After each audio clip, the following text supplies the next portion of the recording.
Thank you for taking time out with PSOA. Sean Johnson here, supervisor of the Great Plains Athletic Conference, bringing you training tape number 11. We have 14 plays queued up here. Monty Tilsner, welcome back for week 11 training tape. What kind of advice can you give officials when it comes to end of the season, when it comes to especially seniors coming to the end of their career?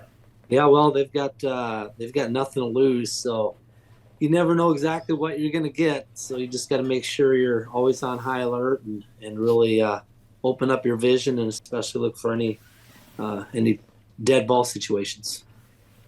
And those players who've been playing in the GPAC for 4, 5, 6, and maybe even 7 years. Thank you for playing in the Great Plains Athletic Conference, and our officials have really appreciated working with you during your career in the conference. Play number 1, we have a catch, fumble, review. So as we play this out, we're going to see the ruling on the field is a catch and then a fumble. It is taken to review. Was it actually a catch? So, Monty, when we process this on the field, what are you looking for to turn this into a true catch on the field? First of all, he reaches out and grabs it with one arm. So if he grabs it with one hand, that means he's got to bring it in, and he's probably going to secure it with his other one. And he just never even comes close to securing this. So remember, we want, that's kind of the first thing I'd be thinking of is this is not a normal catch. So I want to make sure that ball gets put away. And it looks like he's trying to bring it into his body, get his other hand in there, and it just never is secured. And so if we have doubt, just fall back on our philosophy, when in doubt, wipe it out and make that baby incomplete. We know that, they could, if we go incomplete on the field, this is recovered by the defense in the continuing action. So they could review it. If it definitely was a catch and they reversed it, we could give the ball to the defense, but no advance. So just to review here, this is an incomplete pass because he never has secure full control of the football. And officials, remember, we are officiating our games as if we do not have a replay official. So when in doubt, wipe it out. If there was an official on this game who saw this as an incomplete pass, let's get to that calling official right away, because even though we played it out as fumble, if we get together as a crew and wipe it out, the final ruling on the field can be an incomplete pass. Another one is going to be a catch inbounds, out of bounds. And really, as we play this out, we really want to talk about the mechanics and communication of the short wing and the deep wing. And then we'll talk about what was the result of the play. Did he have one body part inbounds with possession of the ball or not? But really the purpose of this is the deep wing, short wing communication of catch, no catch. So, Monty, what yeah. are you looking for from your short wing here? So the philosophy quite a while ago actually used to be, if you can see the catch, go with the ball and then go to the feet. And if you can't see the catch, go to the feet and then finish with the ball. And that's now changed. Everybody's supposed to go feet then ball. So both of these officials should go feet and then ball. And I talked with both the referee and the deep wing on this. And this went to review, and our side judge, I think maybe I don't know for sure, but if he was going, I've got the ball and missed the first foot, because I think this right foot actually touches right there, touches down in bounds. So, but he was a little hesitant, and then the short wing came up with it incomplete with the ball, with that foot out of bounds. So one thing is always go feet then ball, and if you're unsure, come together and talk. So that might have slowed down our short wing coming up the field. then you got to decide what the ruling on the field is, because that announcement has to be made so the coaches know who might challenge what.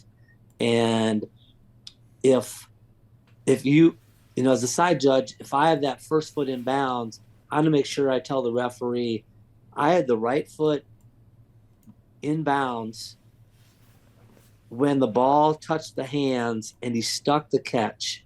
Okay, so as soon as the ball touches the hands, if they stick it, that ball never moves from that point. That catches this as soon as it touches the hands. So if we've got it right there, touching the hands, foot down, and he sticks that catch and never loses control, whether it goes to the ground and so on, then that would be the ruling on the field. And then, if that was ruling on the field, there's no way you could overturn that, because you can't tell for certain that the foot's down. It looks like the foot's down. But with the ruling on the field being incomplete, I really think it would have to stand either way. So it's important that we let the referee know, what we have, and specifically why we have it being either incomplete or why we have it being a catch, so he knows that when he goes under the booth. And then the other tip I have, the side judge does a great job of keeping a cushion, and the H is looking like he's sprinting to catch up. When this important action is taking on, be set. Try to have your eyes not moving, especially when you have space. Sometimes space is your best friend. All right, we have illegal formation on the defense. Snapper. So right now, we are correctly going to be in scrimmage kick, scoring kick mechanics. We have the kicker and holder on the field and quote unquote in position, even though we don't have the holder on the ground. And then when they shift here, we are not changing that snapper. They must be uncovered. No part of the body frame can be between the snapper's shoulders when it comes to the defender. So this is a good job of putting a flag on this. Even though they do shift into it, we see this defender within the body frame of the snapper. So Monty, anything from a mechanic standpoint, officials are in position because the kicker holder is on the field, that we could do to potentially prevent this with the shift, or did the defense have to just know they cannot get inside that snapper? Yeah, well, I looked at Quick Ref, and they said that he had warned this particular player more than once. So I think you still definitely could get in there and tap him on that inside, hip or whatever, and say, hey, you got to move, and give him that last opportunity. But they snapped that ball pretty quick. So if he's been warned and you're not able to, to verbally get him to move, well, then, yeah, got a flag. Yep. So good job. Coaches, just keep on reminding your defensive players they cannot be in that snapper's body frame when they are long snapping the ball. All right, we're going to talk about automatic substitution here and restarting the game clock. We want to try to get as consistent as we possibly can in our mechanics and signals. This is one area of the game we could do this as referees. So in this situation, we are above 2 minutes. So above 2 minutes, we have the offensive team going out of bounds in their own team area. So back judges, you're going to be the primary responsibility of reminding the crew automatic sub. All right, so we are indicating on the 020 automatic sub. And then this is the consistent part. Right now we're winding the clock before the umpire gets the ball. Wait until the umpire gets the ball. Once that umpire gets the ball above 2 minutes, now wind the clock. Just in case the wrong ball comes back into play or the umpire doesn't field that throw cleanly. We don't want to be in a hurry if the offense is in a hurry. Now, Monty, when we're underneath 2 minutes, what's going to be the change of mechanic to start the clock? Yeah, so if we're under 2, or even if we're at, under 4, but they're down by 2 scores, and they're definitely in their hurry up offense. Not that they are normally, a fast playing team, but they're in a hurry up, to score a couple of times. Then we don't want to wind it until that ball is not only put down by the umpire, but the umpire has cleared the backs. So in other words, we don't want to wind it until they can legally snap the ball. And we know that, we're going to do that without a whistle. So just let that quarterback know, in your pregame, when we get, we're in this situation, we're going to wind it, but we're not going to wind it until we get, well, I guess we're out of bounds here, so we would have a dead clock. But if we're going to wind it, let them know that we're going to wind it after that umpire, clears that quarterback. That's when we're going to wind. And because we don't want to, be wasting time when they legally cannot snap the ball yet. So, and this is more of a perception thing, referees. We don't want the perception of we're starting the clock as fast as we can. We want to get home as fast as we can. Let's just have a very consistent signal. Umpire has the ball. Boom. Let's wind the clock when we're above 2 minutes. Offensive holding. There's a lot of discussion. What's the difference between marginal call and correct call? And I really think when the grader took a look at this, and Monty, you added comments to this as well, just going through, this is a great play where you have a marginal, where it's okay if we don't have an offensive hold on the first one, and the difference of the second one definitely being an offensive hold. And it's going to be a lot better look from the end zone angle. So we have the first one here.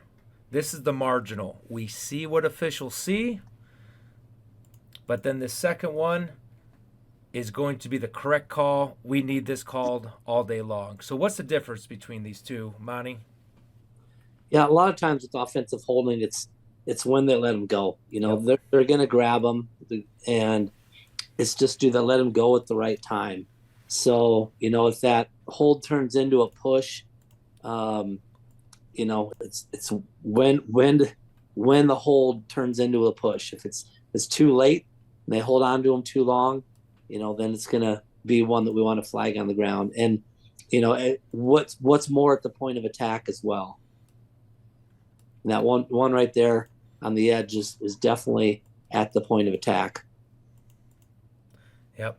So, it's a feel, but timing as we get into some more plays in this video, timing is very important to process the impact of a hold and process the impact of a flag on a game as well. So talk about timing. We have an IDP rule, ineligible lineman downfield, and then philosophy of when we will not throw the flag for ineligible lineman downfield. So the only way we could have done this better is just be even more patient. And because we threw it and then we talked about it and we picked it up. And if we would have been a little more patient and realized before we threw it, okay, I've got lineman downfield. Okay, my ball. Yeah, I got cross line of scrimmage. Oh, wait, he's dumping it. I don't even have to put a flag down. You can get on the 0-2-0 and you can tell the referee there's no foul for intentional, or no foul for ineligible player downfield. The ball was legally grounded, and then he can make that announcement. So then we don't even have to pick up the flag. Yep. But very committed. We definitely want to get it picked up if we put it down. So that's good. Yep. So definitely we have linemen clearly well beyond 3 yards downfield. And just a reminder, the philosophy is if the quarterback legally throws the ball away, there is no foul for ineligible lineman downfield by philosophy. And those philosophies are in the book now, so it's not like we're just creating it. Yeah. All right, so we're going to go to the end zone view here and get clarification. We had some questions come in here about side judge 7-person mechanics. So right now we're snapping at position 3 right in the middle of the field. So CCA manual page 177, side judges. You actually want to be opposite the referee on the outside edge here. You're putting yourself in position to see the legality of these defenders coming through the gaps. If we were snapping at position number 5, opposite press box, side judge, you now would go to the open side of the field, quote unquote, what we've been told, strong side of the field. And the purpose of that is the ball is going to be kicked towards the middle. The flanker is going to be coming towards this way. So if there is a pull and shoot, more than likely it's going to be from the open side of the field. So side judges and umpires, take a couple minutes here this week in pregame. Take a look at CCA manual page 177, 7-man mechanics of when does the side judge go opposite the referee, when does the side judge go strong side. But understand we're strong side because of the open side of the field. Monty, you've worked a lot of snaps on field goals in the middle of the field. Why is the side judge in the middle and on the strong side when it's the open side of the field? Yeah, you're looking for those pull and shoots, and that's where it's going to come from, So that's the main thing. And in 7-man, instead of strong side, it might even be easier to just think about the wide side. You're opposite the referee if we're snapping from the middle. If we're not snapping from the middle, as a side judge, you're on the wide side of the field. Yep. This next play, we have a potential blindside block, a potential targeting, and we're going to go through of the importance of seeing the play from the beginning, middle, and end. And whichever side you are on the blindside block, we need to have information of why it is or why it is not. So we're going to go to the end zone view here. And it's going to be the lineman coming across. All right. So I'm going to put a circle on him so we're watching the right person. So Monty, you stated this is a blindside block. Explain to the audience and officials why this is a blindside block.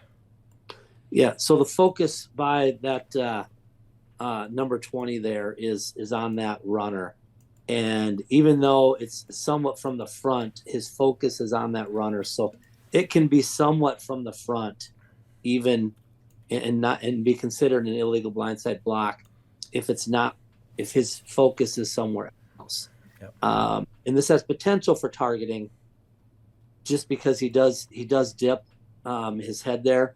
And if it's a blindside, that means that he is defenseless. So definitely one we want to see, definitely one we want to get. If that was a half a second later, number 20's probably opened up more, and we're talking then we are dead head on, and then it wouldn't be a blindside block. You still could have a targeting. That would have to be with the crown then. Yep. But good pick for blindside. Yep. I will say the key word that Monty said there was focus. Right now, the focus of number 20 is on the ball carrier. The focus of number 20's vision is on the ball carrier. The focus right now may be on the ball carrier. We definitely do not know it's on the blocker. He doesn't really see this blocker until right now. That's not enough time to defend yourself. So since the focus was on the ball carrier, when in doubt, this is a safety foul, blindside block. And as Monty was saying, for this to be the crown of the helmet, this helmet would have to be down and leading with the crown of the helmet. So I don't think there's enough here because there's no high risk indicator of the crown of the helmet, the crouch, the launch. But a blindside block is supported on that play. DPI philosophy. Again, I said this the past couple training tapes. The best part of these training tapes is I learned so much information. I've never seen this played live in person.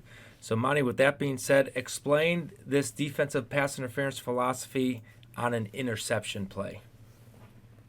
Yeah, so a few training tapes ago, we had one where we had a tipped pass and a DPI, and we talked about how we would leave the DPI on the ground, or we would have DPI if that DPI occurred with, definitely before that ball was tipped. It's kind of the same thing here. Is this ball is not tipped, but it's intercepted. So if that interception occurs close to the same time as the restriction occurs, then we're not going to have a foul for DPI. And it's a very difficult play. I had the same thing happen years back, and I threw on it, and the back judge came over and he said, "Did you see that guy come underneath it and pick it?" I'm like, "No." And he goes, "Well, he did it about the same time as that contact occurred, so we should pick it up." I'm like, "Okay, let's pick it up." And it was correct. So I'm glad that he talked me out of that. But that's where, and that was back when I wasn't quite as patient as I am hopefully now throwing flags. So if we're a little more patient, we see, oh, I think I got a flag for DPI, and then if you just hold that flag just for a second, you might see that guy come underneath and pick it, and then not to throw it. Yep. So number 13 does not impede and restrict this receiver from catching the pass because it was his teammate who intercepted the pass at similar time, but well in front of it. Yep. Another thing, good job by both deep wing officials, reverse mechanics. So short wings, H&L, you're going to be dead ball officiating. And then the field judge and side judge, you are going to get that spot at the 39-yard line on an interception, reverse mechanics. All right, DOF philosophy. Usually it's goal line plays or fourth down and a half yard or fourth down and a yard. But we still have the same philosophies on PATs or field goals. When anybody is tight to the line, any forward movement prior to that ball being snapped, we're going to put that player inside the neutral zone for a DOF. So at this point, we have forward movement. We do not have the ball moving. This should be defensive offside by philosophy. Now, Monty, I'm going to let you take it from here when it comes from blocking versus touching of the kick on this play. Yeah, this is just so ironic. Was it last week or 2 weeks ago? We had one kind of similar to this, but it was further out in the field. So we've got the block, which we know that touching is ignored because they're trying to block the scoring kick. Now this ball comes down, and again, if it's beyond the line of scrimmage and touches or is touched by any B player, and we're beyond the line, we have a live ball, which if Team A would pick it up, they're now in Team B's end zone, in legal possession. And is this a try or is this a field goal? This is a try. It's a try. Okay. So if Team A ends up with the ball in Team B's end zone, what do we have? We have a 2-point try. So Team A, if they would have recovered this in the end zone, we would have the ball dead because Team A has it in Team B's end zone, and it would be 2 points for Team A because that ball was definitely touched beyond the line of scrimmage by Team B.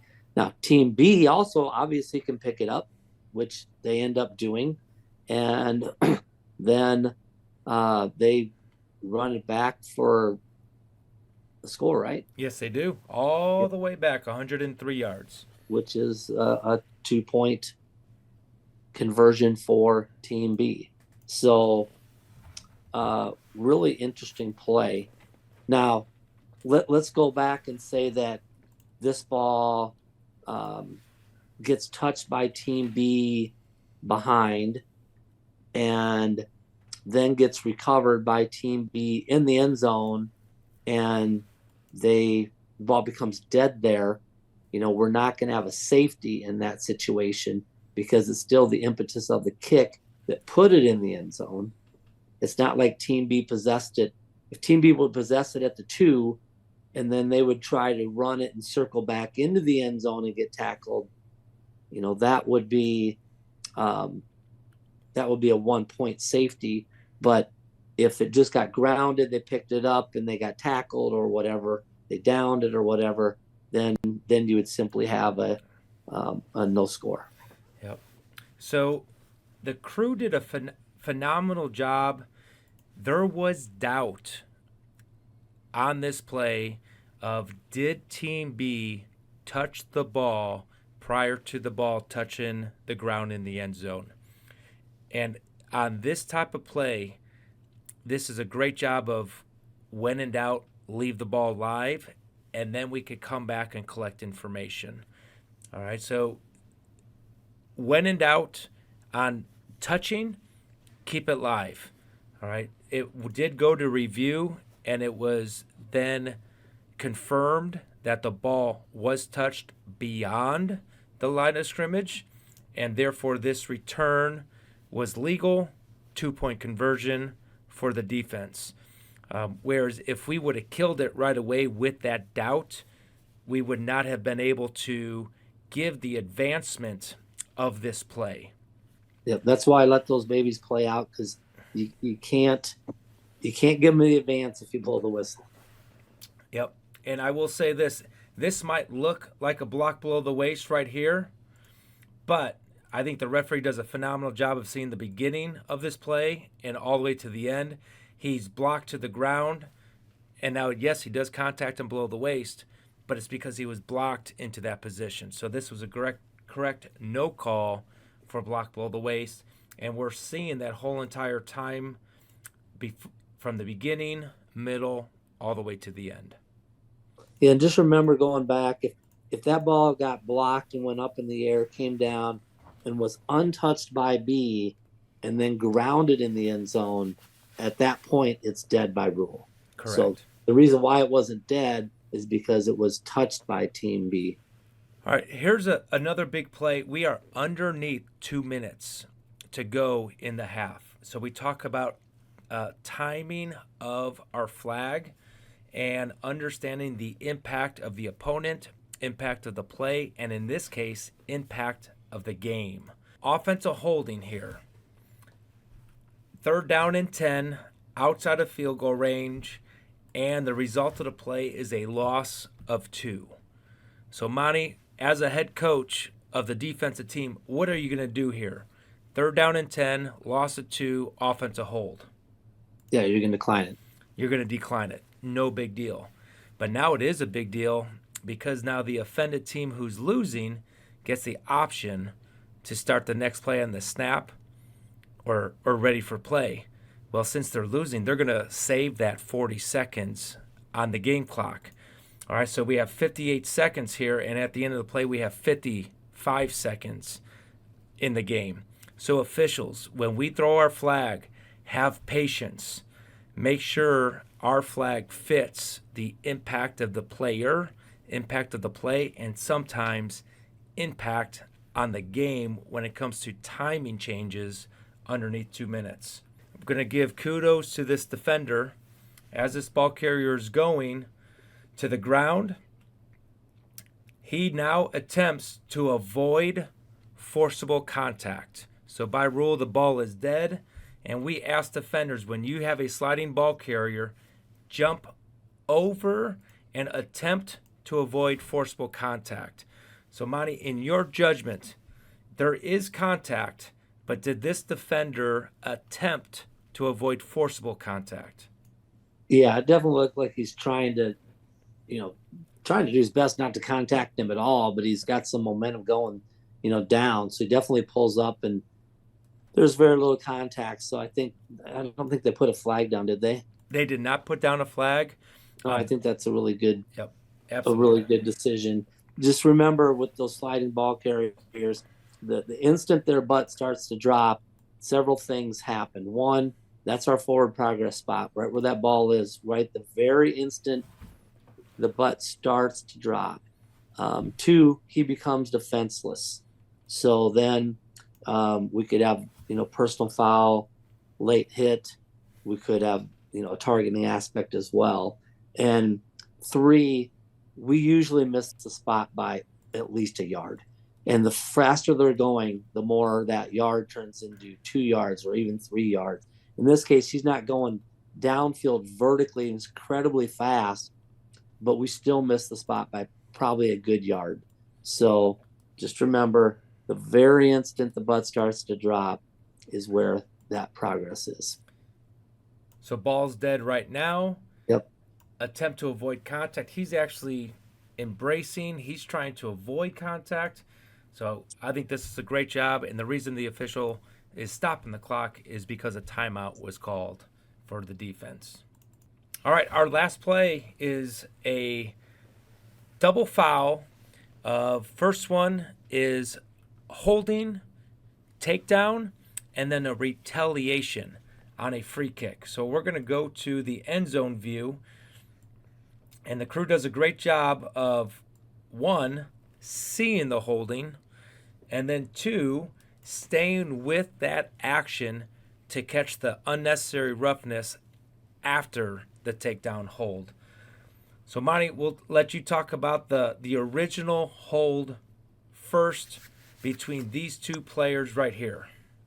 Yeah, so this is really a great call by the field judge, because the team A player, he throws down the team B player to try to get rid of him, to try to get to the runner, which he can legally do. We know that's not a foul for holding. But the team B player is like, I'm going down. Nope, I'm not going to let you free. I'm going to take you down with me. So he grabs onto him late, and he pulls him down on top of him. And that's the hold call by the field judge, which is a great call. And then I think as our line of scrimmage official stays with the action and sees the unnecessary action that results in our second foul. And this would be a very easy one to get messed up as a crew, but there's no option on this. This has to offset, and we have to re-kick, because it's not a, when we have other options, or with full scrimmage kick, PSK. Well, this isn't a scrimmage kick, so that doesn't apply. And then we have, what's called the clean hands principle, and that doesn't apply here either, because we don't really have a change of team possession. We don't have any possession on the kickoff until it's possessed by a team. So this is one where, we can't have it where team B declines a foul and forces theirs and keeps the ball. It's not an option on a free kick situation. So good rules knowledge by the crew. Yep, excellent job. That does conclude training tape number 11. We have 2 more weeks of Great Plains Athletic Conference football. Officials, remember, we are going to be dealing with a lot of emotions. It's been a long season. Keep your antennas up. Keep your focus up, and understand every play, every game matters the rest of the way. Monty, any final words before this week's games? No, just pregame wise, maybe mix it up a little bit. I know with our crew this week, Smitty's got half the crew that needs to bring a play to share, where either individually or as a crew, they feel we could have done better. And then the other half of the crew has where you have a play that either you did very well on, or as a crew we handled very well. So something we haven't done all year, and it will have some good discussion. I'm glad you said that, because GPAC officials, I'm going to be asking every one of you to send me one clip that you succeeded on and you did well for next week's training tape. Until then, officials, remember, you're only as good as your last call.